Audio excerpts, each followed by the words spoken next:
Reading, writing and arithmetic. Those are the core lessons many of us remember from our school days. And while discipline in class wasn't always fun, for the vast majority it was never an option. But now a surprising number of parents are opting out of that educational norm altogether. Instead, they've decided to cater directly to their child's interests, whatever they may be. To school or not to school? Now, that is the question that we're asking today. Now, Dayna and her husband, Joe, are what are called unschoolers. In fact, they describe themselves as radical unschoolers, and they say it is cruel and disrespectful to put a child in school. Every kid in America is up cheering right now. Hello, everyone, to another edition of Dissolving the Divide. I'm Leslie Powers, here with my co-host, Derek Bartolicelli. Hey, Derek. Bonjour, bonjour. And How's it going? yeah, today we have a very special guest, Dayna Martin, and she is an advocate and speaker and educator and author. Her focus has been in radical unschooling, beginning with a concept of attachment parenting and expanding that throughout a child's lifespan through true radical unschooling to help create independent and, independent, self-responsible individuals. And I'll ask you, Dayna, to share more on this. But before we do that, Derek, do you want to start us off with anything? You all good over there in France? Yeah, definitely. And I'll share later on, but I'm just really excited to have Dayna on. I'm recently with a woman of mother of 3 children. And she actually was a midwife, and she gave birth to at least 2,000 babies into this world. A little bit different than how it's done in Western American medicine, but pretty holistic, really cool. But just really honored, and it's gonna be a really cool chat with you, Dayna. Looking at, you've been around for a while, you're old school, and so it's just going to be really interesting to ask you some questions, just seeing the landscape of, what's been transpiring over your journey of being interviewed and being on television and having so many interactions and having your own practice and services and creating a wonderful homestead, if you will, raising wonderful, conscious children. So Yeah. how's it going? Yeah. Welcome, Dayna. Thank you. It's an honor to be here. Yeah. Let's start with just you sharing a little bit about your background and your focus, the focus of your work. Yeah. So I'll start with my first and foremost, that started everything. The fact that I'm a mother of 4 kids.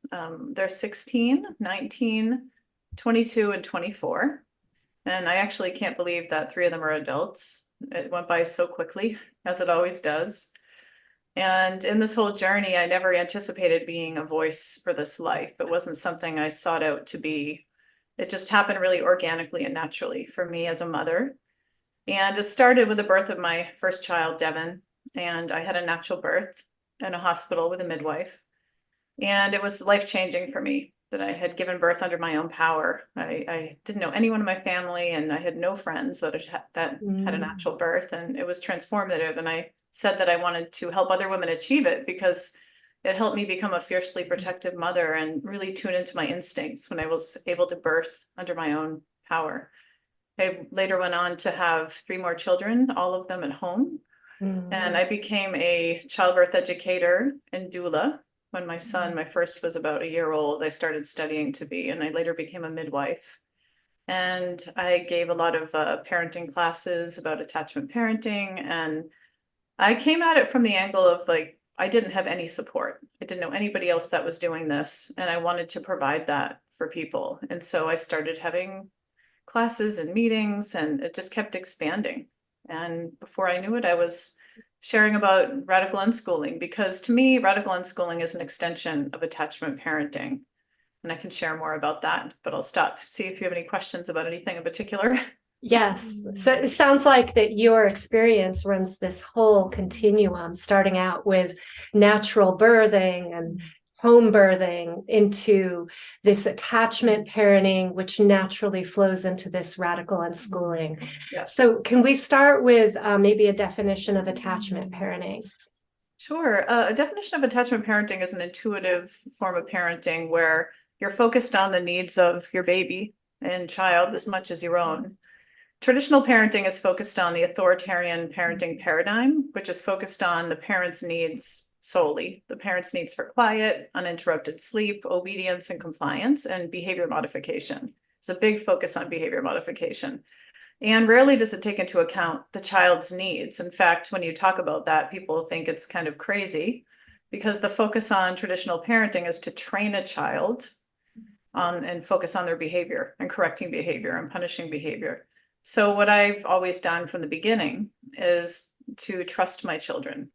I was told by everybody around me after I had my first baby that my son would manipulate me and I shouldn't hold him too much. And I needed to put him on a feeding schedule and I couldn't sleep with him near me, that he would get used to me meeting his needs and responding and he'd manipulate me. And it just felt so wrong. And I didn't listen to any of them. Instead, I trusted my baby. I held him when he wanted to be held and nursed him as much as he wanted, which is a lot for newborns. I co-slept safely with all my kids. My crib was never used. That was given to me at my first baby shower. It became like a cat bed and a laundry collector. And yeah, I've always trusted them and I always have, nursed them until they weaned on their own. And I didn't even know it was considered really radical to do that at the time. I started to realize it when I got a lot of criticism and I sought support and I found some information online. But I couldn't believe that people thought it was damaging a child to love them and meet their needs. Yeah. Well, radical unschooling is an extension of that. And the trust that you have for you and your child in the beginning, you extend to every area of their life as they grow older, including education. And so I trusted when they wanted to, when they learned to read, I facilitated their learning based on their interests. My kids have never done a workbook page or have had a test or have followed a curriculum. You never have to do any of that. So my kids have never had any form of forced learning in their lives. They've always learned organically and naturally based on what they loved. And we've had a lot of life experiences. We've traveled a lot with my career, which is great. But we've also had mentorships, and you have to be willing to say yes to facilitating a lot of things that might scare you at first. And you have to get over those fears and be present with your children. My children have never been punished either. And which, when people first hear that, they think that it's absolutely crazy. And all they imagine is chaos and unruly kids and mean kids and that they wouldn't do what they were told. And that's not true at all. In fact, when you don't control and punish your children and you're kind to them and you're receptive to them and patient, they're very receptive back, like you would be in any healthy relationship. And so despite never having being forced to learn anything, nor having any forced bedtimes or anything in their lives like that, they've grown to be very, very happy, successful people. Now, when I first started out in this career, a lot of it was kind of based in, my belief in this, because I had, researched and read about other families doing this as radical as it was. And everybody told me that I was doing an experiment, but I knew I wasn't. Something inside me told me I wasn't. But now, having them grown to adulthood, now I can come from the place of like, yes, I was right. You do not have to go the mainstream route in raising children and go against your instincts. So for me, this is really a parenting philosophy more than an educational one. But the education happens as a side effect of living a rich, full, exciting life together. And so that's what we've done from the beginning. Yeah, I love it, Dayna. And I just have to say, as a mother of three with similar ages, I have 24, 23, and 15, that I had a similar intuition and philosophy from their births. Although I wasn't in the position or I didn't fully connect all the dots about unschooling, but I was very much on board with the trusting the infant themselves, her and himself, in terms of my following their lead and meeting their needs very, very fluidly. I didn't have crying babies. I wasn't an exhausted parent. I co-slept and I nursed on demand, and I had a sling and I carried my babies up, and as long as they would fit in and, seemed to want to do that. And where I found that where things became difficult was because I did put my kids into mainstream school, and then there's a lot of pushback and a lot of differences in philosophies that make it very stressful. And my experience was often that I felt like I was criticized for my approach, or again, had similar types of concerns, like, my kids were going to be out of control, they were going to be delinquents, or, and I'm happy to say that I have two really, I have three amazing kids, and my two, which are technically adults, are independent and thriving, and, and intelligent kids. So I only can imagine what it would have been like had I been able to be a stay-at-home, or to include my kids in an unschooling process. So I'd love to hear you more about how did you pull this off in today's world? Sometimes I look back and I don't know. Well, because I had 4 kids under the age of 9 in the beginning. And I published my first book, Radical Unschooling, A Revolution Has Begun, when my son Orion was only 6 weeks old. And I look back on, like, how did I do all of that? I just feel like I learned to be present and just take one day at a time, and really focus on each moment in that way, instead of fearing the future. Mm-hmm. And that took a lot, especially in our culture, because living in the moment comes very naturally to kids. And it's only kind of trained out of them when they're in school, and all the preparation is for adulthood. What are you going to be when you grow up? And, the whole focus on your future, your future, your future. Kids are really conditioned out of that in the moment, living in the now mentality. That's very natural to them. And then they spend their whole adult lives, including myself, trying to get back to that mindset. You're taking yoga, you're doing all these things to get back to the now, when so I think because my children were so in the moment, that I learned to be a lot easier. And so it's funny, because when I say I don't know how I did it, I mean that time went so quick. And I think what was hard was dealing with the people that were against it, and not having support, and being criticized. Because I was out in the media before my 4th child even came along, like starting with the Dr. Phil show, kind of thrust in that limelight of being like the poster family for radical unschooling. And it continued for 10 years, from Nightline to Fox News we had reality show companies making sizzle reels. We were really out there promoting it. I was, and my kids, when they wanted to, when it was their choice, a lot of them are part of it, the older two especially. And we got picked up for a YouTube channel, and we were sponsored by Maker. So we had, at the same time, my radical unschooling life with my kids was not only living the life authentically, but also promoting it and being out sharing it. So the way in which it was done was because we were living in partnership. Because when you're in the authoritarian paradigm and you're controlling children all day, every day, it's not a joyful life.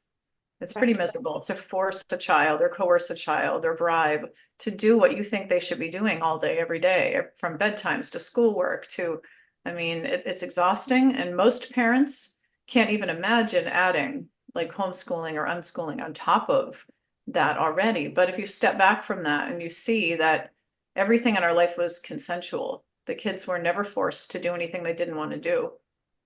Except the only time, and it wasn't major force, but it was totally essential, was when my daughter got bit by a skunk. Rabies. So the kids all had rabies shots because they all held this baby skunk, but they chose to do it. Even then, it wasn't forced. We explained to them the seriousness of it. But there's never been a situation where, they weren't living in a consensual dynamic with me. So when you're living like that, it's joyful. Now the siblings fought like any other kids, they fight half the time, they love each other half the time. So like navigating typical sibling stuff was, something I had to really learn to do and navigate well. But they loved learning, and they loved opportunities and growth, and so it was done joyfully, to be honest. So there was a natural drive that you witnessed in your children to learn and grow. And how did you facilitate that in the unschooling environment? Well, it depends on the child and how they like to learn. So with my son Devin, the oldest, he was really hands-on. And when he showed an interest in blacksmithing, for example, I found a local blacksmith that came over and he mentored him. And you have to be willing to facilitate your child's learning based on whatever they're interested in, and bring as many resources into their life as possible to learn and grow from. So we subscribe to blacksmithing magazines, which I didn't even know there was, but there is.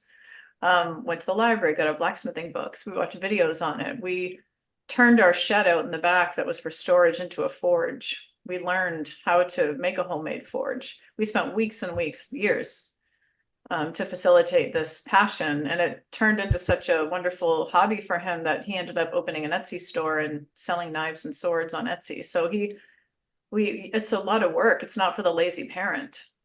And we don't live life broken down into subjects, because that's not natural and nothing we do as adults. So we never said this is math, English, science, ever. We just live life. However, just for the sake of understanding, if you were to break our life down into subjects, you would see in the way we facilitated Devin's like passion for blacksmithing, it does touch on all the subjects. I mean, you need math, you need the history, you need all the components to pull it into a full understanding, but that happens just naturally when you're internally motivated to learn something. You learn it easily and joyfully. Mm-hmm. Forced learning is what's difficult, not, desire. It's very, very different. So everybody thinks that that must be so hard to get your kids to learn all these things. It's like everybody has it so confused. It's forced learning. When somebody isn't interested in the content, that's hard. Yeah, it's like we all have an inherent, pushback to being coerced, and forced to do things. Especially Well, kids born in this generation. We're not even forced. It's almost like generationally, the parents, follow what, was handed down to them and just go funnel into the school system because that's basically all they knew, really. And like the long forgotten teachings were that they were forgotten. So it is such a radical thing to think about outside of the box of, okay, actually, take responsibility and, be the way showers and facilitate and provide any kind of resources necessary for these kids and not have the home stocked full of junk food. They can have whatever they want to eat at whatever time, but I'm sure, yeah. And you mentioned not having necessarily rules, but principles. And I'm sure you are quite aligned to natural law and the Hermetica to a good degree. And I'm curious if you even have the Kabbalion available for your kids to read, that kind of stuff. But or even Give to Nature by Dayna Martin. But yeah, what's been, because I'm really curious as to like some of the arguments you've had or just like indifferences with people being kind of in that limelight, being on television and having like probably some pretty intense discussions because it strikes a lot of nerves and heartstrings, parent to parent, talking about certain values and practices and how they have whatever pride and that kind of stuff with their children and their upbringing and yada yada. So yeah, I'm gonna trail off and lose the question originally, but yeah, as far as distinguishing and like laying down like the principles, how are you able to really like teach your children that, and or even just like lead by example? And it's like that art of life in a sense also, right? So Yeah, well, our kids are living with me side by side every day. So they're in the real world. So they see that there are laws in our state and different things, you stand in line at the grocery store. I mean, the school is an artificial environment trying to imitate real life. It's not necessary when you're in real life. And so we talk about all of these things. They know if I speed, I've gotten a traffic ticket for speeding. Not recently. Miami's a lot different. Everybody speeds here, except for me now. I don't speed anymore. But, no, but I mean, so rules need to be enforced with punishment. And so when you have rules, they need to be enforced. And so rules are also a replacement for being present. And so when you're present and you talk about things, it sounds so simple and basic. And I was asked this question a lot, but like, well, what do you do when your kids do something they're not supposed to do? So we talk about it. Kids don't need to be yelled at and punished and had things taken away and grounded for them to learn. In fact, they learn the opposite, intention for the punishment when you do that. And so, yeah, I mean, if something comes up, we talk about things. We've always had discussions where I'm connected, I'm there. I was always with them, and explaining things to them. So the principle, I have to have a standard for myself because children learn from modeling. They don't only learn from modeling. It depends on who they are. Some kids are more highly sensitive than others, but a big portion of it is how I choose to navigate the world and show up. So I think it takes a lot of self-responsibility to, be a good person in this world. And so that's something that I always, strove to do. I've grown to be better, like we all do as we get older. And so that's basically what I mean by live by principles, so there's things that are inherently, wrong in a lot of people's eyes. But if there's something that I might not agree with and my kids did, we would talk about it. A lot of times they'd have really good points. I was always willing to be flexible and understand, I'm really concerned about this situation. Like, what do you guys think? We would present like issues that would come up and I would ask their opinions and really value them. But I was, they always turned to me as like a valued, a mother, a leader, that not a authoritarian person who's allowing them to do things or not. Like they didn't ask me like, can I go do this? In the way of like getting permission. It was more like, Mom, I really want to go climb that tree. I'm like, it's really tall, sweetie. Like, are you sure? Like, what? Dad's like, well, yeah. I'm like, well, I'm a little nervous that you're gonna fall. Like, well, no, what if I put a belt around my waist while I do it? I'm like, all right, that would make me feel a lot better. I want you to do it. I want you to explore, but I'm having a little nerves here about it. It's really tall. So we'd have discussions. It was never like, no way, that's dangerous. No way. So I would present like my feelings and fears like any other parent has. And we would like have a discussion about it. Of course, when you have a toddler, it's different. You want to speak at the level they can understand. I would say I would always, in the beginning, it was kind of hard because when you're shifting to a different paradigm in your mind, you're always kind of asking yourself, can I say yes to this? And like, what are the repercussions? Like, because the automatic no is just so conditioned in us when you have little ones. It's true. And teens. Yes, like all the way through. But, in the beginning, it was always, I would say like, I need a minute to think about that. I learned to say that, to the kids, like, I need a minute to think about that. And just simple questions like, Mom, can we go to town to go to Starbucks? And I would have to really think about, do I have time? Because I'm somebody who's always willing to like say yes and facilitate, drop everything I'm doing. It's just my personality. But when I was doing that early on with 4 kids, I was depleted. I'm like, this isn't working. Like, I can't just, and it was really hard to kind of meet my own needs. So part of this journey for me was learning that my needs really matter, but what are my needs? When no one's ever cared about your needs. You kind of grow up not realizing that you're responsible for them. So part of this journey was not only facilitating my kids' needs, but really tuning into like what mine were, because that was the hardest part of it. Because if I didn't take care of my needs, I couldn't like come from a place of balance and respect and patience and say, you know what, sweetie, I don't really want to go to Starbucks right now. I have a few things to do, but we can go later. What time? How about like 3? I want to get these things done first. Because a lot of people that come to this life, they go from in their minds, it's either like the authoritarian approach is very parent-led. And so they think that radical unschooling is like totally the opposite, and they shift to being totally child-led, but it's still black and white thinking.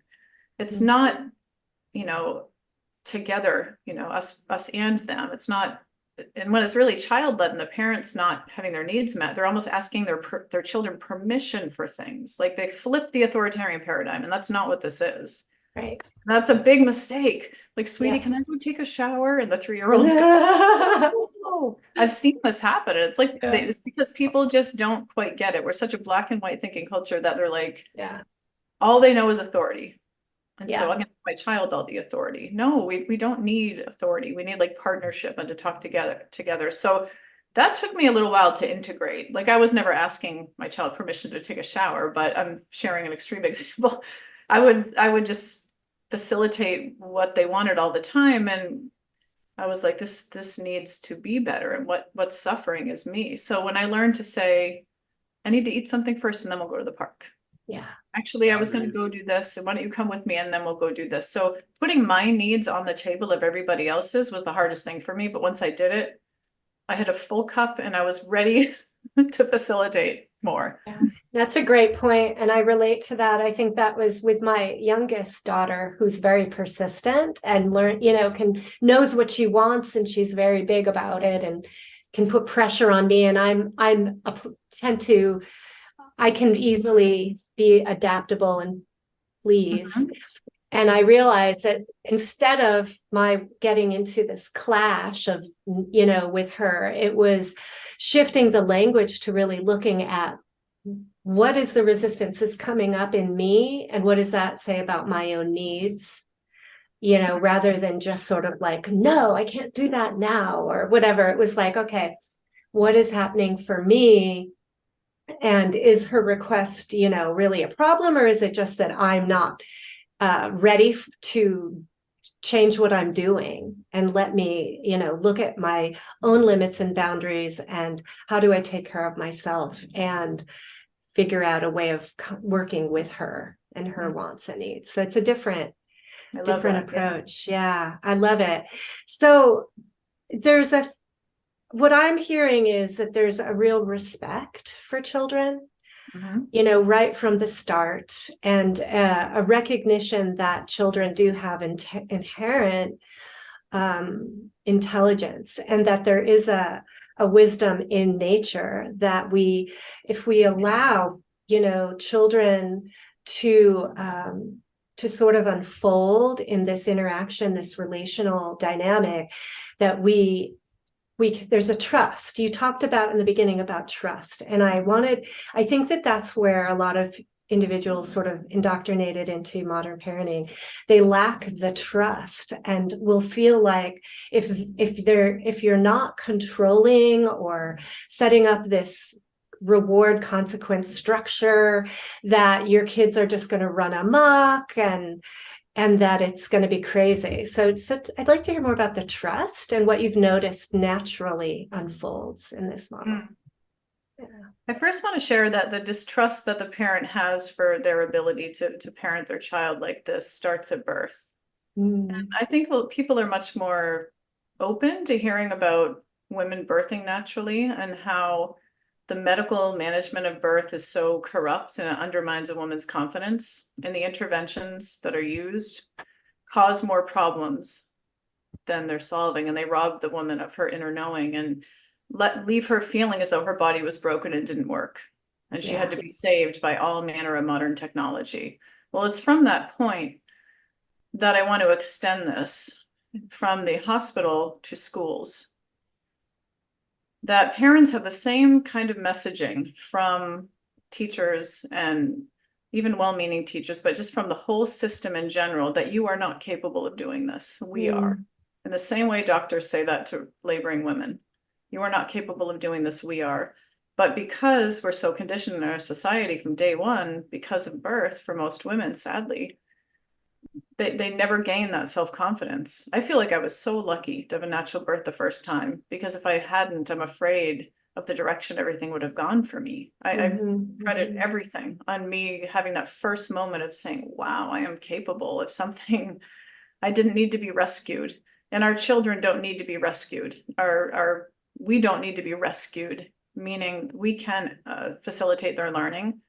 And much like the negative side effects and consequences and the cascade of interventions that happen with birth, the same thing happens with public schooling, indoctrination for kids. It's so damaging, but it's much more lasting. And so I want to extend, that trust that a lot of people might have for birth that are watching, to continue to have that trust for yourself all throughout. It really is a continuum. And so, yeah, the trust is so essential, but it needs to be built in the parent by not stepping into the system to begin with. Yeah. Yeah, it's a really tough one. And yeah, it'd be a great moment for me to share just yeah, my girlfriend, uh mother of three, the last child she had, and there she really goes through a natural birth type of protocol, homeopathy. No artificial really drugs or relaxers, that kind of stuff. And 45 years old was the last child she gave birth to at that age. Wow. And all three of her births were actually more blissful than painful, to put Mhm. it in Mhm. lack of a better term. So, Mhm. and that was through the will force and know-how of herself. But yeah, she's been a midwife for like 20 years. And yes, it really does count for something. And it is so significant that people really need to look into. And this ties into shadow work as well, as far as like the mistrust with, yeah, at birth, babies feel betrayed, whether they show it or not to a good degree. And it depends on at what time their cord was clamped, if they had the placenta still intact, and if a male was circumcised or not, that kind of these types of things. So these factors play into, later on when they grow up and become parents, and there's like cycles that have not been healed or reconciled with, and so it gets passed on to the next generation to a degree. And what I wanted to ask you, Dana, as well is I've been seeing this a couple times on Facebook, and our recent guest we did chat with Shadow Work. Caroline Riley posted something about how yeah, babies uh, going to sleep, and there's this practice where just let the baby cry it off and that kind of stuff. Like, have you heard certain things? And obviously you've been there to just like be there for their needs whenever it happens. So yeah, there's like that detachment there, like that kind of mistrust, the unspoken herd, right? So I'm Yeah. kind of interested on your take on that and how that kind of creates division of these negative feedback loops generationally, or that kind of stuff, so. Yeah. I can't believe that people still are being told to let their babies cry it out. Yeah. It's so against everything within a mother's instinct to do that. In fact, the only thing that makes it hard is because you're not supposed to do it, and it's going against your instinct, and mothers are crying outside their babies' doors. And Mhm. babies are designed to be with their mothers at night. Mhm. They just Right. are. We are so connected that mothers help regulate the baby's breathing. They're supposed to lay next to their baby. Obviously, I have to throw in that they're safe and unsafe co-sleeping. Mhm. No information, so you want to research that if you plan on co-sleeping. And I recommend it highly. Nursing is meant to be throughout the night, Mhm. not on a schedule. Yeah. My baby's nursed probably every hour for the first year, if not the first 2 years, and it was normal. And I got plenty of sleep because they were next to me. So Yeah. co-sleeping is not a child learning to put themselves to sleep. It's learned helplessness. They realize no one's coming. And the cortisol is so damaging that rises during that time. It causes so many issues in the child that stays with them forever. Yeah. So it Yeah. damages the brain of the Yeah. baby to allow the Yeah. baby to cry it out. And it's based on the authoritarian model of convenience parenting. I really believe that I was a mother even at night. And a lot of people don't have that mindset. They think they put their baby to bed and they're told that this is good for the baby and you should never let your baby in your bed. And it's just none of it's true, and it causes such detachment. So I've always been a proponent against, like I've been a proponent for co-sleeping. And it was so controversial. It's so funny. When I first started, it was like the most controversial thing ever. My Mhm. in-laws at the time came upstairs once, and they saw that I had like a queen bed next to a twin. And they were like, "What are you doing?" I'm like, "Well, Devin's sleeping in with us. I wanted to make room so we were all comfortable." Because the issue that people have is that they're uncomfortable and they want to end co-sleeping. And it's just like co-sleeping is not the problem. You just don't have enough room. Make a bigger bed. And they were like, "Wow, this makes us really uncomfortable. We're not comfortable coming upstairs anymore," Wow. because we were co-sleeping. It was Wow. so bizarre. Like I never had support. And I just, Mhm. I sought support. I wanted to offer other support. But our society is really waking up from that time. Like I'm seeing so much more support for co-sleeping than I've ever seen. And in the 24 years I've been on this path, gosh, things have changed in such good directions.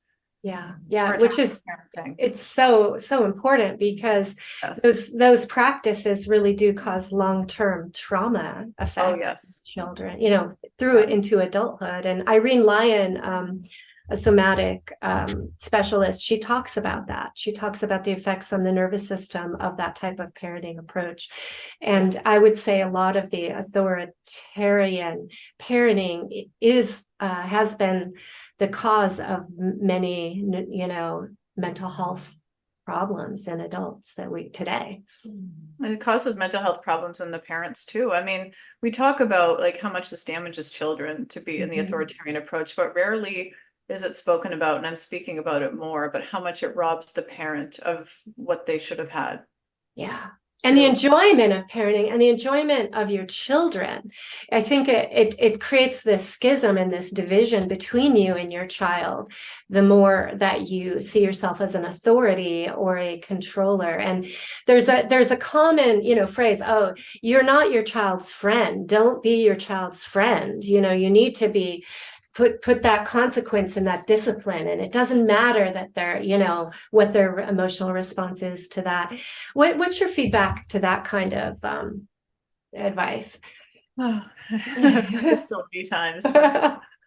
It's so funny. And it's, you know, I think about it a lot when I hear that. I'm like, what does that mean? I'm always thinking about, what do people mean by that? Yeah. Sometimes I think that what they're, you know, people have different meanings when they're saying, you shouldn't be your child's friend. And I'm like, are they saying that you shouldn't be kind to your child? Mm-hmm. You know, but as far as your child's friend, you know, obviously a parent's a very different role.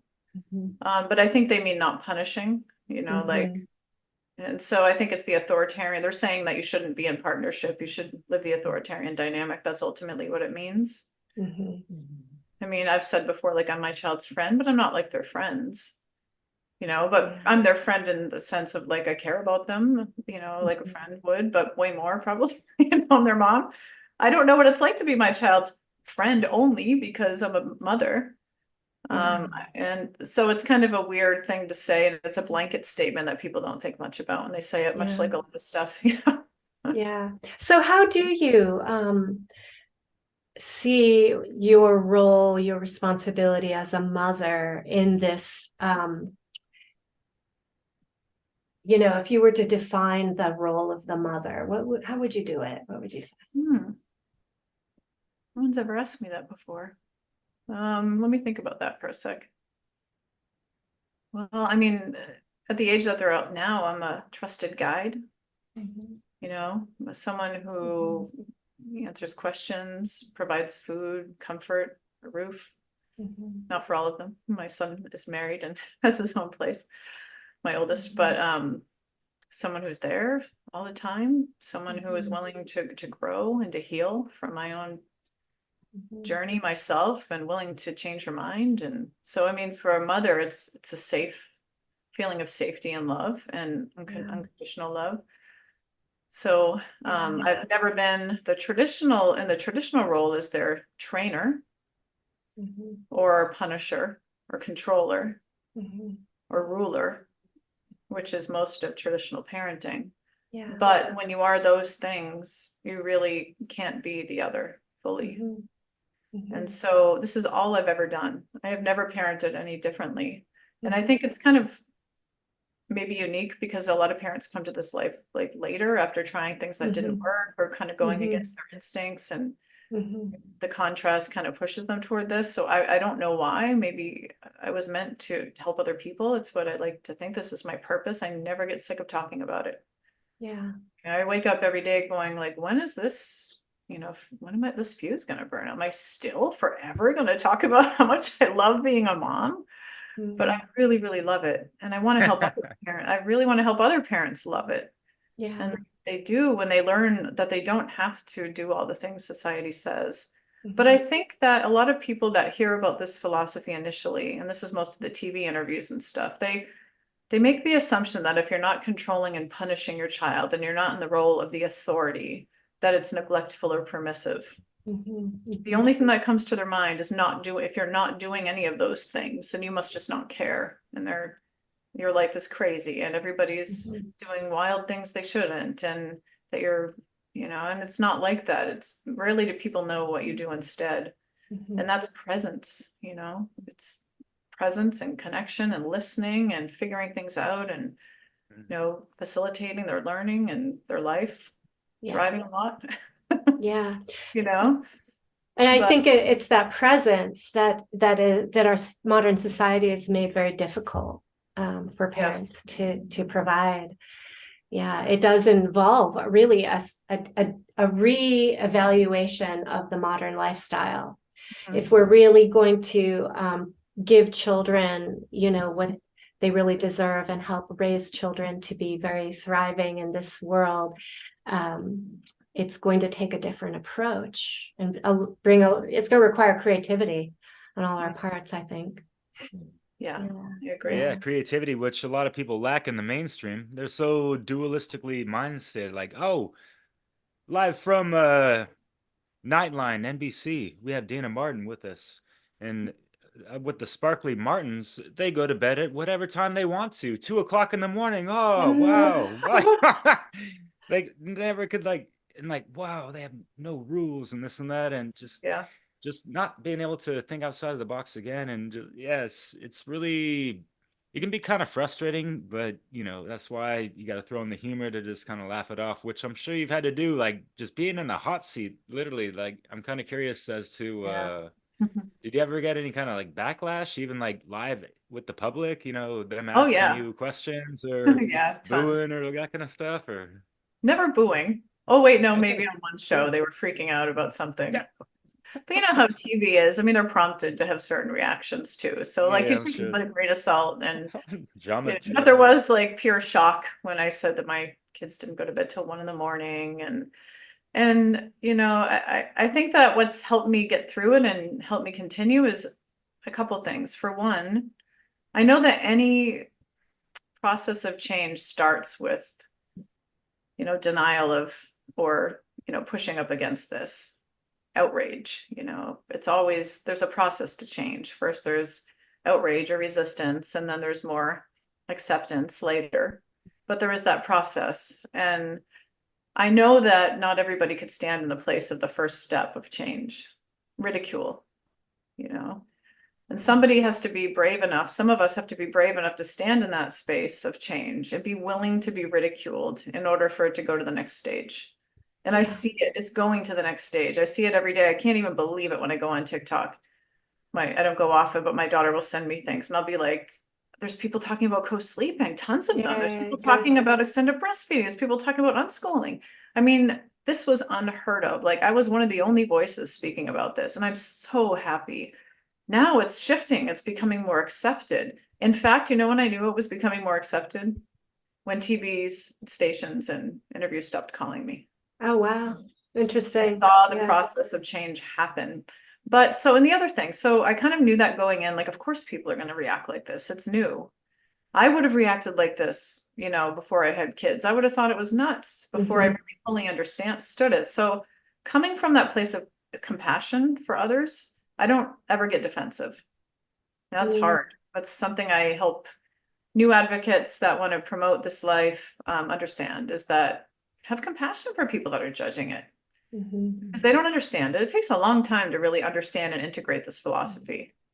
And then another whole thing to apply it. It's a big, big paradigm shift. It takes a lot of inner work and support. And so when I hear it, with a little soundbite given to somebody, they have no rules, and everybody's like, oh, of course they don't get it. So I'm just like, yeah, it'll take me a minute to explain this, but I don't take it personal. That's another big thing. I don't take any of it personal. They're discussing ideas and philosophy. Sometimes, not really me, I don't take it personal. So it's not that I have like a hard shell. In fact, I'm a really sensitive person, but I understand people's reaction.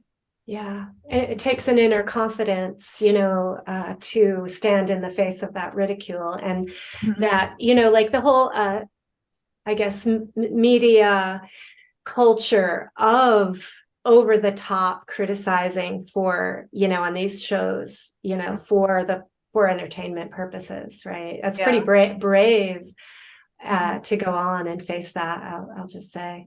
It's pretty Yeah. fun too. Totally. You know, my kids learned a lot. Anything that we were part of, anything I was part of that they were involved in, it was always consensual. Everything. When we did the show Wife Yeah. Swap, they had the choice. We would not have done it if they didn't all want to. They understood. You know, you get that's the only show you get that I've gotten paid for. And at the time, I forget how much it was exactly, but everybody in my family got an equal amount.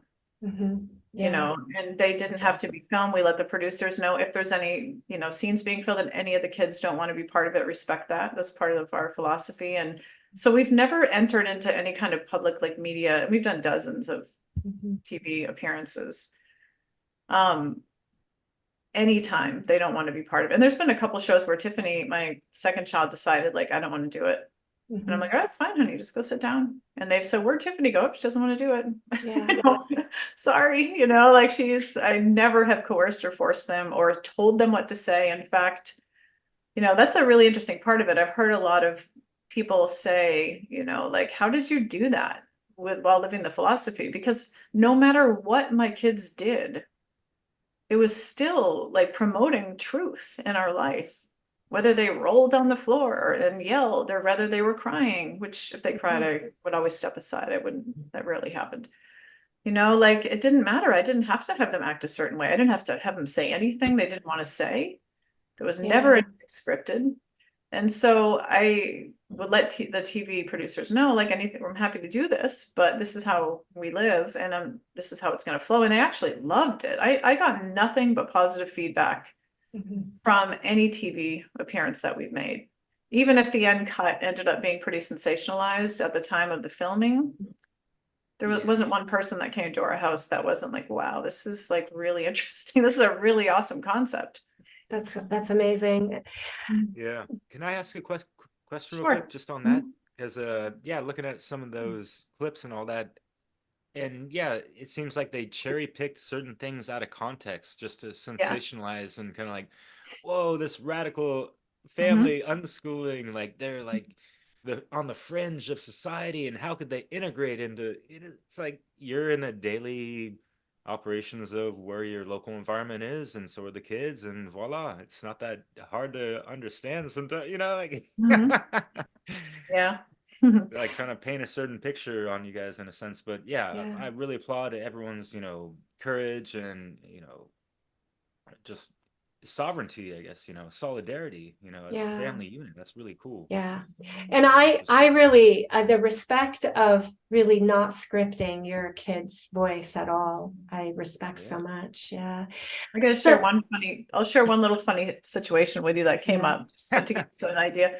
So we were filming a sizzle reel for Sharp Entertainment. We were going to have a reality show on TLC. I ended up not moving forward with that. I didn't want to take my life in that direction. But so they were filming the sizzle reel with us, which was really fun. And we went to the grocery store and they said, well, how do you normally grocery shop? And I said, well, we do something called like freedom shopping. And I give my kids an amount that I can afford that week that they can each have, and they shop. And so they said, okay, just go through the store and like put tons of stuff in the cart. Have your daughter Tiffany pick stuff out. So we did. We went through, put all these things in the cart. She picked out a cake and like some healthy foods and all different stuff. And we get to the register and the producer's like, okay, we're done. You got to put all that stuff back. I'm like, what? No, my daughter just picked all this out. There's no way I'm having, you told her she could have it. I know, but like this is just for the filming. And I said, no, I'm sorry. And she looked at me like, what? I'm like, don't worry, sweetie. I'm like, listen, you can't do that. I refuse to do that to my child. And so he like ran over and called somebody and came like, okay, you can have it. Yeah. Yeah. Tiffany's really highly sensitive at the time. I think she might have been like 8, and she was just, I'm like, well, this is not going to happen. If you told me ahead of time and I could have given her that information, okay, you were going to be picking things out but putting it back, that would have been different, but you didn't give us that information. Anyway. Yeah. Only fair to her, right? And I think that shows again, like that you're really thinking about the mindset and the emotions of your child, you know, and just not kind of jerking them around based on sort of what the adults say or the authorities say. Right. Yeah. So what would you say to someone who says, well, how do your kids learn about how to be disciplined, or learn how to do what it takes to succeed in the world if you're not giving them consequences and rules? That's a kind of a detailed answer, but I will share that there are natural consequences, and then there are parent imposed consequences to imitate the real world as a sort of lesson. The perspective is that you have this artificial consequence situation in your home based on your arbitrary, ideas, and that way they get used to obeying out in the real world. But the thing is, kids are really smart. They know when something's arbitrary and when it doesn't make sense. And it really causes a disconnect between parent and child. So artificial limits for the sake of teaching a child that there are limits in the world don't make sense to kids any more than forcing them to learn math because there's math in the world. Children learn about natural consequences in life just through living life by my side. Yeah. And it's really a simple concept. It's funny to have to explain it, isn't it, sometimes, because it's like, I feel so bad that I have to explain it, that people are so far removed from understanding that they need it explained to them. And I'm really happy to, but it always makes me a little sad because I think about, the parents are trying as hard as they can based on the information they have. And it's so excruciatingly confusing and probably makes no sense to the parent too. This hurts me, but it hurts you. And, I'm doing this because I love you. And there's so many mixed messages that we go through life with when it could be so much more simple. Right. Like Again, karmic law and stuff. yeah, it does. It seems, it's like, I think that one of the problems is that parents aren't spending time with their kids in the way that this model really requires. This is about daily presence, living life together, teaching about life as you're living it in a lot of ways, right? Promoting or allowing them to follow their interests and their passions, and then experience the consequences of their process of interacting with those things. And this is a whole lifestyle that, that's different, that I think is important for, I think anyone who's thinking about becoming a parent to really evaluate, because there's a lot of risks and consequences that are taking you away from your own children. I think when you enter into the mainstream schools and models of parenting, I think it creates a disconnect between parent and child, as opposed to what you're describing, which creates this very tight bond and relational connection. I agree. Yeah, it's interesting. What were what would you say about your teenagers? So people believe, that teenagers are naturally going to be rebellious and want to do crazy things. And, what's been your experience with the teenage phase of your kid's life? I never experienced any of the teenage rebellion for my kids because there's nothing to rebel against aside from society.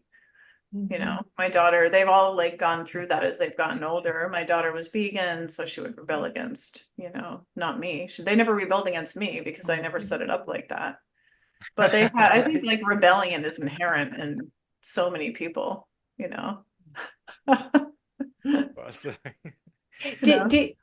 How do you, yeah, so what you observed in terms of rebellion in your kids was was around questioning things? They let me think. My daughter rebelled against factory farming, I guess, in her own way. She would go to protests. I would facilitate that. I don't think that there was really anything to rebel against. And I think what happens in a more mainstream, child rearing situation is, as kids get older and they're becoming teenagers, it's not making sense that they have to obey someone that they're smarter than now. And it's just you're questioning, going, this doesn't make any sense to me. I am, 15, 16 years old, and I know this person's wrong. And why am I being forced to do this? And so you just get louder, instead of a toddler, how they'd express their upset. A teenager, it's more hard for a parent to handle that, because teenage rebellion looks like an adult raging against you. Yeah. So I don't think teen rebellion exists. It's a Yeah. myth. It's something so overly perpetuated that parents expect it and they dread it. I don't think it's any more, real than terrible twos, which is something that happens when parents are told they have to control their toddler more. In fact, you just have to, understand that everybody's needs matter, and it takes patience to figure things out. But I've never dealt with any like rebellion at all. Yeah. And yet I imagine that your kids have a healthy ability to question and critically think. Oh yeah. Yeah. And they all have found their own belief systems and tried out, when it comes to like, my son Devin was pagan for a couple of years and now he's Christian, and I've always supported all of his interests. And my daughter Tiffany's Christian, my daughter Ivy is like more atheist. That we all have different beliefs in this family. I'm more spiritually focused, but I do go to church with my daughter. Like we're always exploring and growing and supporting each other. Like it's really, I never thought life could be like this. I never heard of anybody living like this. Like we all have different beliefs. And my husband's from India, so he was raised, Hindu beliefs. So we have this melting pot of all these different belief systems that all utterly respect each other. My daughter who's atheist, my son will say, can I, why don't we call and I'll pray for you? She doesn't sit there going, I can't believe he's doing this. She's like, okay, thank you. Even though she doesn't believe in it, like it's amazing how open everybody is to each other. And I love that. I love that we can all respect each other. I mean, Ivy, who's atheist, was buying my son Devin, who's Christian, like Christian gifts for Christmas, and vice versa. He was giving her some cool heavy metal stuff that she loves. Like there's this this thing that's really unfolded now that they're adults, is like the tolerance and compassion for each other they have for everybody else in their lives. This has been modeled kind of unintentionally. Like I didn't set out and say, I want my kids to respect all other beliefs. I was hoping that would happen. But a side effect of this is like, it's crazy. Like you'd never think a family could be, and we're so close. The kids talk every day, even as adults. And I never would have guessed that everybody could hold space for each other's beliefs like we do. And Ivy, even like when Devin was here, she's like, I'll go to church with you. Why not? I want to spend time with you. And they've gone to concerts together too and done a lot of different things. So my point is, this is something that's kind of, I'm still learning about myself, that I look forward to like writing about, and because it's blowing my mind a little bit. I have a picture of Devin when he was like 10 or 11 and he's outside, he was studying paganism and he had a pentagram drawn in the sand and candles all around it. And I took a picture of it. And I'm like, well, I guess I should learn more about paganism to facilitate this more. And just to learn about it, because I don't want to be scared by this. I want to facilitate it. And I looked up local groups, and he got him some books on herbalism, come to find out it wasn't what I thought it was, you know what I mean? And so I have always supported my kids in their beliefs, even if if I knew nothing about it. I was like, I need to meet you where you're at and figure this out. And now he's like, went into Satanism, for example, though. Yeah, well, they were actually for a while. My son Devin and his wife, when we really dove deep into understanding it a little bit, like, and once they really were in it, they were like, this isn't really for us. But we were watching videos, we were learning something that was more nature-based, not at all a direction any of us went. But in order for them to make an informed decision, because they were into heavy metal for a long time, like a metalhead from way back. I love heavy metal. And so they were like, what is Satanism really? My grandmother would have rolled over in her grave that I said, let's really research the history of this. And not a direction anybody went, but we were in researching it. Yeah. This was many years ago, many years ago. Now he is so involved in his church. He loves Jesus. And I feel that him coming to that, he wasn't like conditioned into it. He chose that. How powerful is that? To me, I'm so proud of him, and I'm proud of all my kids and their journey. And I'm really loving like our past because of it,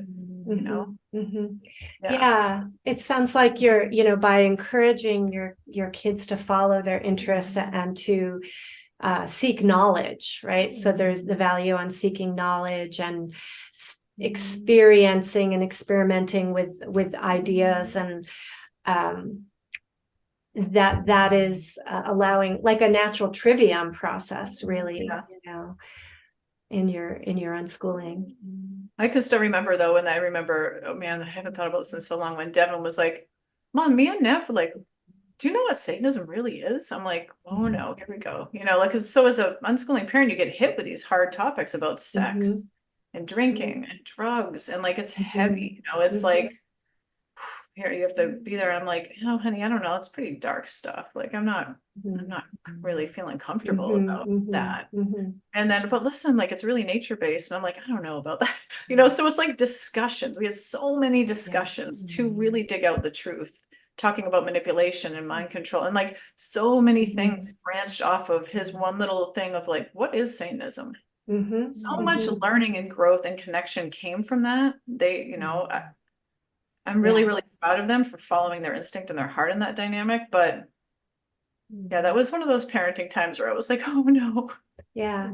And I think that it is important, you know, to not just like knee jerk, like refuse to allow, you know, something to be spoken about because in your they home would have or whatever, researched it on their own. Yeah. You know? That's the whole thing, is like, I don't want to give the impression that every single thing that's they brought up or we've talked about, I've been like, yes, let's research Satanism. I was like, oh, sweetie, okay. You know, like, because we're authentic people. I show up authentically, like, ooh, that's really uncomfortable for me. Like, he's like, well, it's similar to paganism. Like, I don't know about that, love.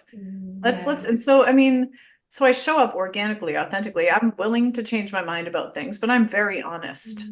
Like, I don't think that's correct, that what that's saying, or, you know, like, I trust your judgment, but I am not comfortable XYZ. So like, these things that come up, sometimes I'm like, oh man, okay, I need strength to tackle this, you know, with my kids, but I'm still willing to. I think a lot of parents are so uncomfortable in their child's pain and so uncomfortable discussing these hard things because their parents didn't discuss it with them. Boom. I have to plug in my battery. I'm sorry. Yeah. Sure. There we go. And they just don't know how to approach it. Yeah. Well, you know, there's a high level of skill required here, both for the parent and the child, you know, in order to teach your child, you know, interpersonal skills and healthy conflict resolution and communication skills. And, you know, your challenge to learn those things and demonstrate those things as well. And I imagine I want to be informed, you know, I want to be educated about the things my kids are interested in. I don't have to learn everything that they potentially could be interested in someday ahead of time. You learn as you go. It's the basis of unschooling philosophy. How much of this unschooling is working with interpersonal emotional intelligence type things, you know, like you talked about your kids' sibling rivalry and they're arguing, or you know, wanting to learn something that, you know, maybe you're not so sure of. There's like a need to communicate and deal with distress and learn patience, and there's all this emotional psychological learning as well. So can you share on that? You know, it's interesting because every child's so different in how they kind of process their emotions. I found that I don't know if there's any way to teach like emotional intelligence. It just, and I think that you can see yourself in your kids too sometimes. Like, there's aspects of my personality that my daughter Ivy holds. She's very like highly sensitive. My daughter Tiffany is a very like quick to upset, has more anxiety than, you know what I mean? So they're all very kind, loving people, but they're all so different. You know? So I can't like say that there's one way to do it because all four of them are completely different. But it seems to me that what you've been describing as your natural, you know, sort of your approach is providing the need. It's filling a deep need here that children have of learning how to communicate, solve problems, and be, you know, manage their emotions. It seems like a natural part of this whole unschooling. Yeah, definitely. I mean, just being there for them to help them process things and talk about things makes a really big difference. You know, understanding that emotional like regulation, this term is funny because it wasn't around back in the day, but I kind of learning to like it a little more. I didn't like it at first, but it is, it's like in the context it was using with kids, it was like forced emotional regulation. Now, how do you get your child? How do you force them to emotionally regulate? Like, I want to use it in the context of a more natural, like them learning to manage their emotions was something that I need to take responsibility for in my own. Yes. You know, I realized that, oh my gosh, I get so anxious sometimes. You know, when they were little, I would get really anxious. And there's things I had to learn about myself and change that within myself to be able to like be a better mother. And I think that talking about that with my kids and helping them, and also just honoring wherever they were at, knowing that I didn't have to train it out of them at any certain age. Yeah. You know, I didn't see if one of them was really upset or emotionally in a certain way that didn't seem like right at the time. I always looked at them as whole, perfect people the way they were, and that they'd outgrow certain things and with support and love. And that's been the case with all my kids. So Yeah. they've learned it by not having somebody control it and punish them for it. Yeah. Yeah. And you've created that safe environment Yeah. for their exploration. Mhm. Yeah. Yeah. But That's here's the great. problem. In today's world that's whirling around in a negative downward spiral, people cannot afford to have that kind of presence. There's so many people that are financially up to the gills with, debt or issues and stuff. We have dual income homes that are struggling to get by and this and that. They're Mhm. away from the kids. So I'm just curious because, I've been hearing this quite a bit in the internet land and, personally, whether it be single mothers, single fathers, people that are together, whatever the endeavor, people are struggling. And Mhm. those are parents with kids in Mhm. schools. And, even in France, Mhm. my lady jokes around like, yeah, they know that the public school system is just kind of like a daycare with the nanny state, kind of occupying the kids for 8 hours in the day so that the Mhm. parents can work away and provide for the family. And this cycle Mhm. continues in a sense. So, any kind of recommendations, any kind of glimmers of hope for people out there that might be listening that want to do the right thing and unschool their kids, but they just don't have the means to do it in a sense, right? Yeah. I know it's a tricky one, but Well, I mean, it's just because it's just you have to understand that a lot of this is mindset. Like you have to be willing to change your ideas of what you think your life needs to have to be happy. You know, be Mhm. willing sometimes to make big changes, like a big disruption in your life sometimes is the best thing to have happen. And you think that leaving your job and having one parent work and one parent home is going to be catastrophic and it's going to destroy everything or you could never do it, but you'd be surprised what's possible. You know, like when you do step into that place. I was so scared when I was knew I'd be a stay-at-home mom, but I didn't know how we do it financially, but things just work out. You learn a lot of skills, you learn a lot of skills yourself. I cloth diapered, I made the baby food. Like I didn't buy into any of the mainstream kind of stuff that I needed to have for my baby. Mhm. And Mhm. so it's kind of started then. And I said, wait a minute, what else don't we need? Now, I don't mean this is like you have to live like homesteading, hippies, although I love that. I'm just saying like the idea of the cultural idea of like the homesteading hippie kind of person, like this is for anybody. Like we're so conditioned to think we need to have a certain lifestyle. And for me, it was just rethinking all of that and saying, like, let me step into something different and being willing to take that risk. Now, I work with a lot of my coaching clients are single parents and working at home. At the end, it's never been like easier to work at home and make money than it is today. Mhm. Mhm. So it's like being willing to try something new. You Mhm. can have it all. Mhm. So it's that mindset that you can be home and make money Mhm. in different ways. And so if you want something bad enough, you can have it.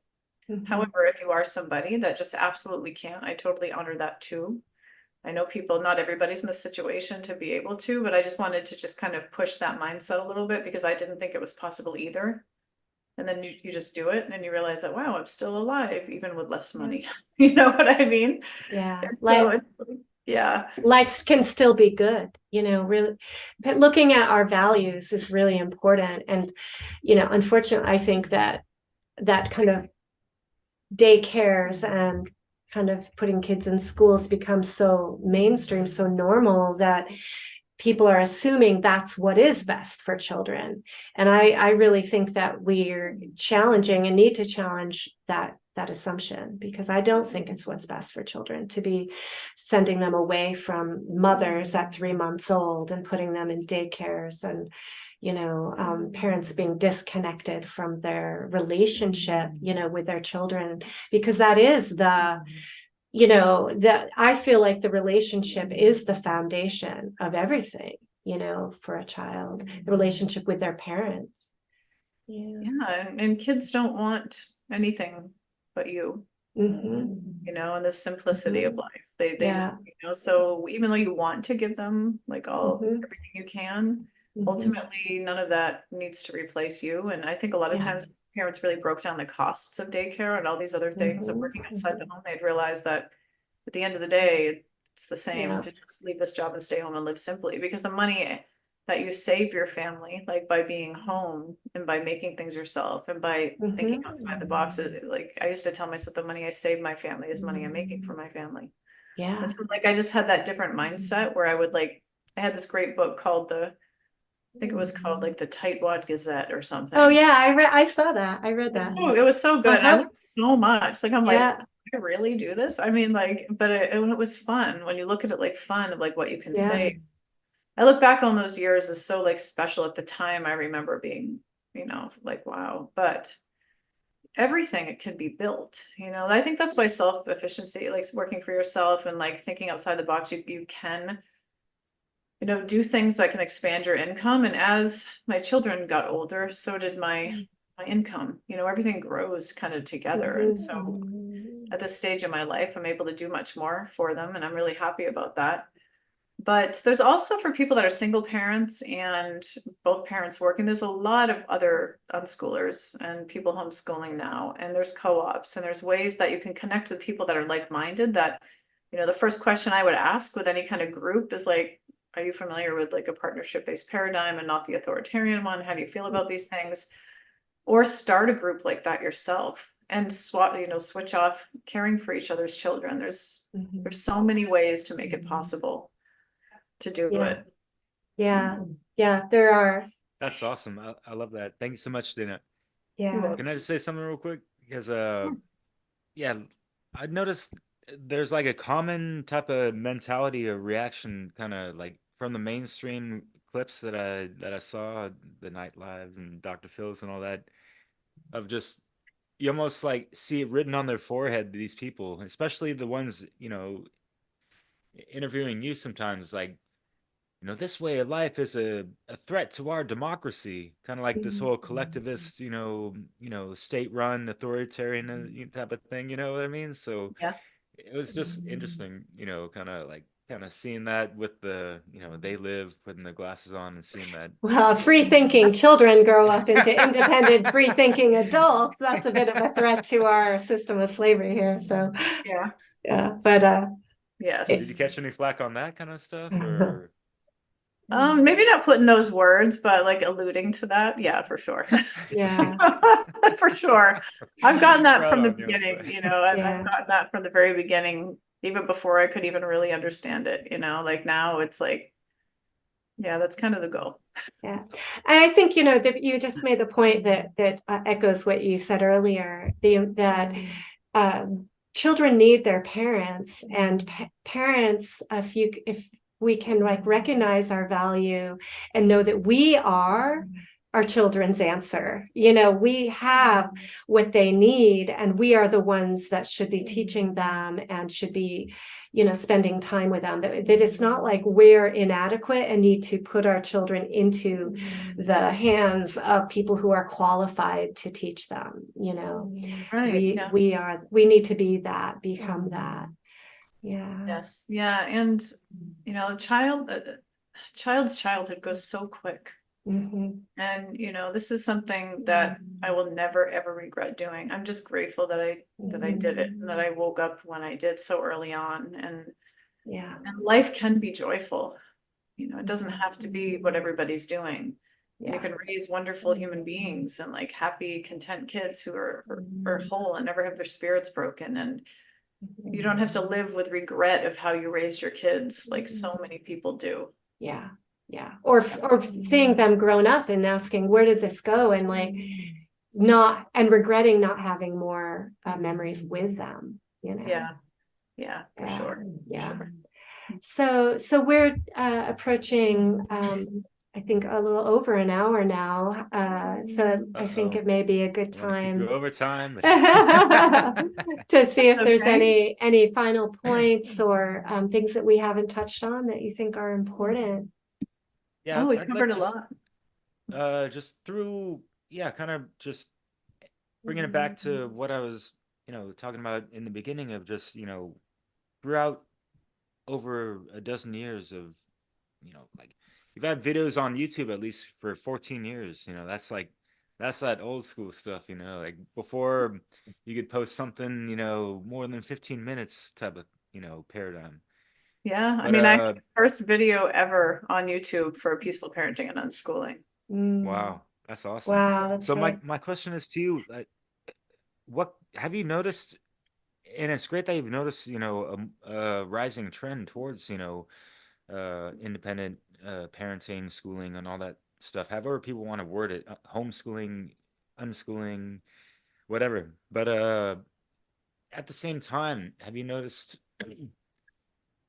any kind of polarizations or like any heated arguments between parents or different sides of, people pushing for more of the public or private schools? And like, have you had any kind of resistance, that you've seen personally yourself, or like just within, I wouldn't even want to call it a movement, but just kind of like, just more people picking up their kids and Well, and I the think ever responsibility in their since hands. Yeah. in the last like 4 years, more and more people are homeschooling.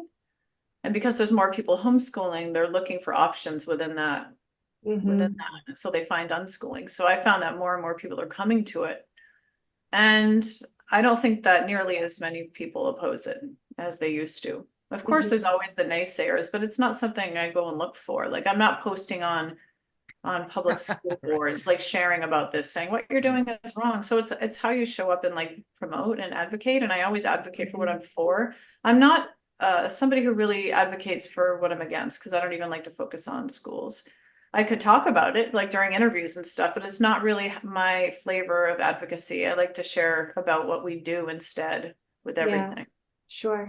And so because of that, I don't personally get a lot of negative, and I don't go looking for it. I'm sure in a lot of my videos and stuff there's plenty, but I never go and read any of that because I'm spending time with my kids. Yeah, excellent. You know where your priorities are. Yeah.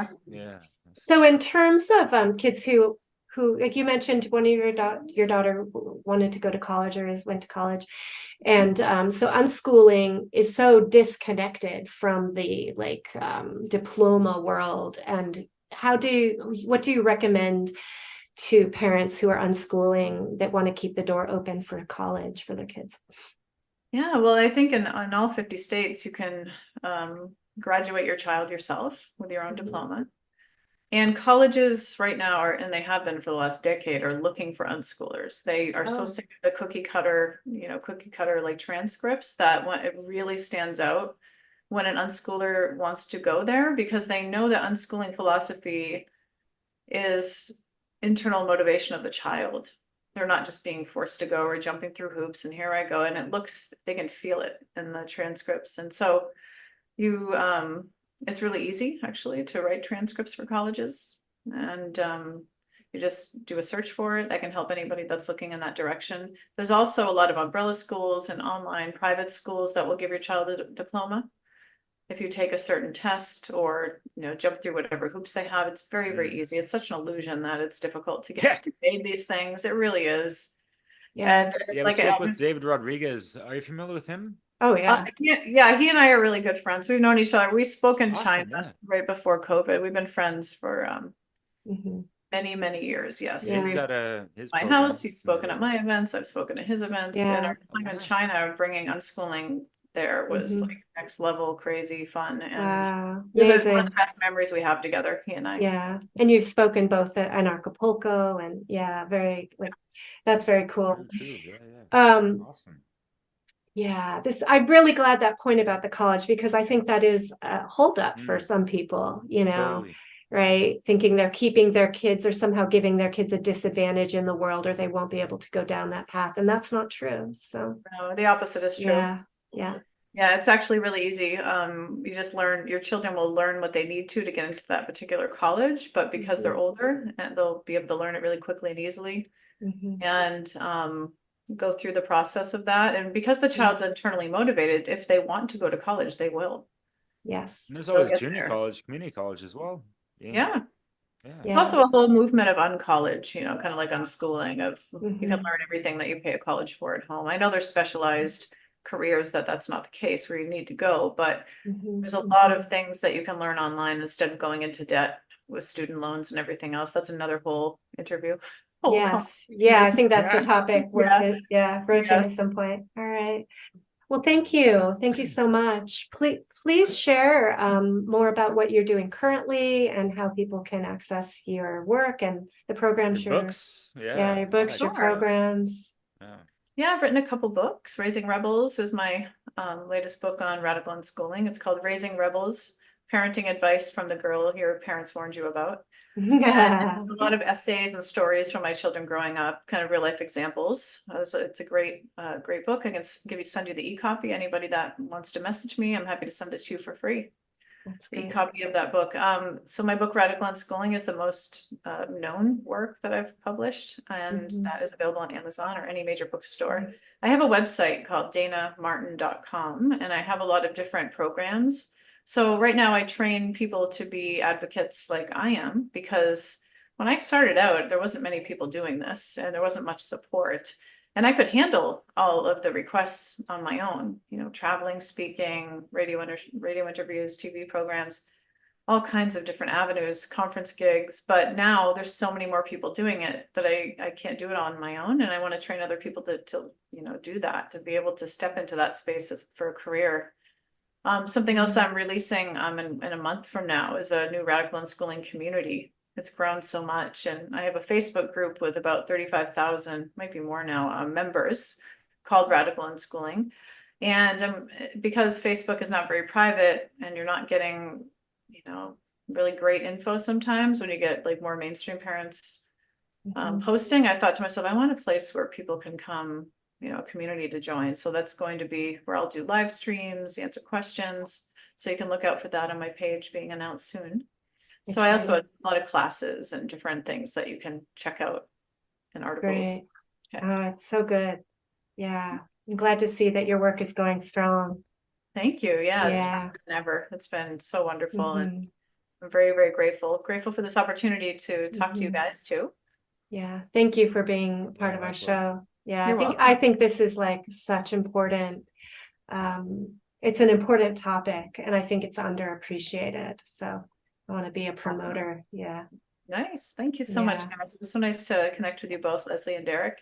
Yeah. Thank you, Dayna. Yeah, likewise. And tell your son Devin that we're going to be interviewing. I already have a video out with a good friend, Justice Wagman. I don't know if you're familiar with him, but he's one of the modern day blacksmiths, like your son doing his things, and that's great. Selling their stuff on Etsy, you know, more power to y'all. So yeah, he lives up in Oregon and is old school, like metal worker. Amazing. Yeah. Wow. Yeah. Amazing products he creates. Yeah.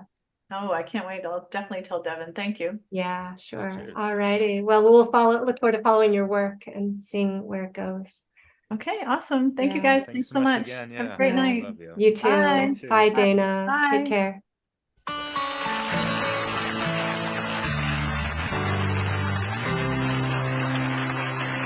Today we're having a great school debate. Now, I think it's internal motivation again, and I think schools feel as though they have all the knowledge of the world locked up in that building, but you can find anything you can learn in school, you could find somewhere else. You could find on the computer, you could find in books. There's so many resources. Devin knows as much as any child in school, but he's learned it in different ways. So unschooling isn't anti-school by any means. It's just alternatives to the way that children traditionally learn, with somebody standing in front telling them facts. Your kids are going to grow up and make decisions about, like, my health care, or make public policy that's going to affect me, everybody. So yeah, I care about. Why is that a bad thing, though? Like, how do you see that as being negative? Like, do you think my children are going to make bad choices for you? Definitely in the unschooling department, yes. In the radical schooling, you're saying they learn. There's a difference between learning, just being out there learning, like I'm learning right now about a lot of things, and reading books and being book smart. There's a huge difference. Our children are quite book smart. okay, hold on. Where's Kathy? There's a proverb that says foolishness is bound up in the heart of a child. So the first math lesson of homeschooling is when you put your kid in a classroom full of 30 other kids, you get 31 fools. Children are not the best socializers of each other. There needs to be some oversight, some supervision, some people presenting the principles that you're talking about. Okay, but they say education happens as a side effect of living life. One of the things that I really hated in school, among many things, as I've said, was history. I thought it was boring and irrelevant, and I said, those are a bunch of dead people. Why do I care?